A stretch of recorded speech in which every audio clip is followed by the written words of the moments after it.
Welcome to our tutorial on the Pocket tool. In this tutorial, we'll create a pocket that goes through these two plates. The Pocket tool works in a way similar to the Hole tool, apart from the fact that we need to create a sketch first.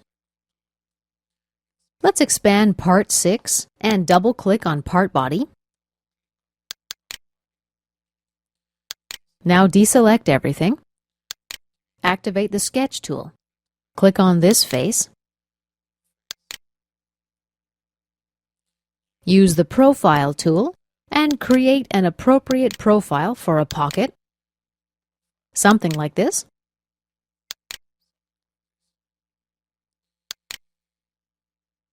Let's close it, and we'll exit the sketch.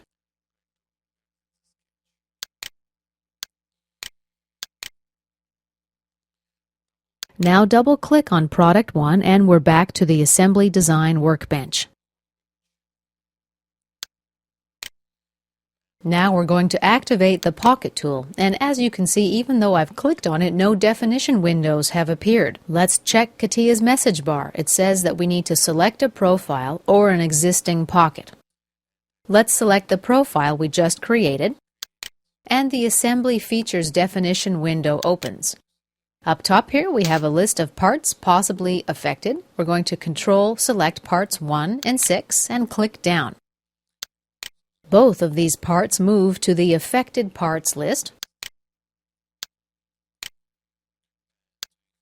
Now let's work with the Pocket definition window. Under Limit Type, let's select Up to Last. That makes sure the pocket will go through both plates. Let's preview. Everything looks fine, so let's click OK. And here is our pocket. Let me take a moment to show you something else now. But first, let's click the Update button to be sure everything is up to date.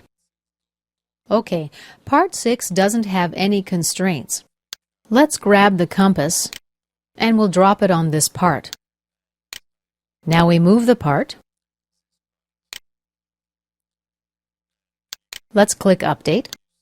You see that the pocket in Part 1 has also moved. And this concludes our tutorial on the Pocket tool.